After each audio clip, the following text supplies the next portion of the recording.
Alberta Primetime with Michael Higgins.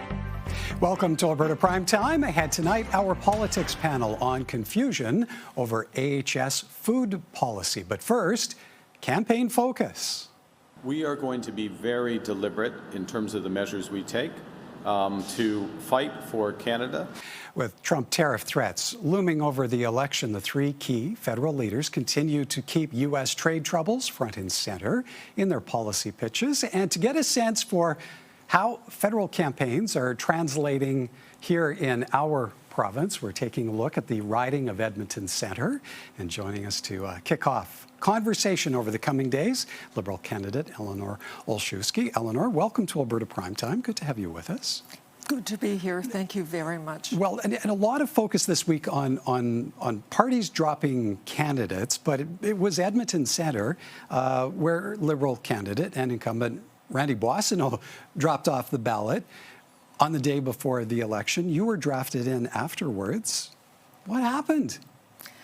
No, it was Randy's personal decision to decide to withdraw from the campaign.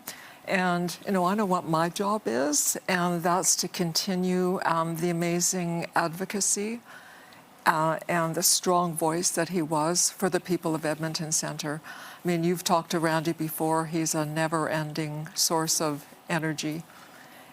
So you have some footsteps to follow I do. in. Now, you were originally Edmonton Strathcona. I was. Does that become at all confusing for voters? I don't think so. I have run in Edmonton Strathcona before, but I'm a practicing lawyer in downtown Edmonton, and I lived in Edmonton-Centre for many, many years. And it's interesting, I was door knocking a couple of days ago, and I was right across this street from the school where my son went to school, Westminster. So there's a lot of nostalgia, and I lived in Edmonton-Centre a very long period of time, raised my family there. Alberta, obviously a conservative stronghold, and as you say, you are familiar with Edmonton-Centre. It is a riding that has flipped back and forth between the Liberals and the Conservatives over the past 20 plus years. What gives you the confidence to run as a Liberal in that riding? I think it just goes without saying that times have changed. And, the ballot issue really is who's the best person to stand up to President Trump and the threat of tariffs and the threats to our economic sovereignty. And I have no hesitation in saying that I believe Prime Minister Carney is the man to do that. And I'm very excited about being part of a team that would move his plan forward, his plan for strengthening our country and dealing with the threat that President Trump poses at the present time. What do you prioritize when you're door knocking? What's the first thing that you hit when you encounter a new voter? Well, it's interesting. I mean, I want to introduce myself and tell voters a little bit about myself, but I find this election different than when I campaigned before. And by that, I mean a lot of voters that I talk to, when they come to the door, they already know what's at stake with respect to our sovereignty. And for a lot of voters, they already know they're going to be supporting Mark Carney, and they believe that he has the gravitas and the experience with the global economies, the experience with Brexit and the financial crisis of 2008. And they don't really ask me anything. They just tell me that they're going to be supporting Prime Minister Carney. So that's different. Being a Liberal in Alberta, that's different than what I'm used to at the doors. On that point, how do you respond to voter anxiety over those questions of the impact of the tariffs, of the threat of annexation? How do you calm that voter? So you raise a really good point when you mentioned the word anxiety, and I see a lot of anxiety at the door.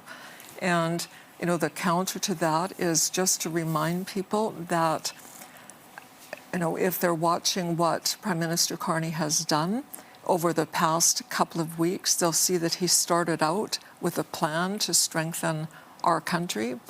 And over the last couple of weeks, virtually every single day, he's added a step an initiative that he wants to take. And to me, all of those initiatives, they're substantive and they're sensible, and they all support the main goals, which is, to strengthen our economy, to protect our borders, protect our sovereignty, to invest in the Canadian Army, and most importantly, to protect Canadian families, Canadian workers from, again, this threat, as you've said, of President Trump's tariffs.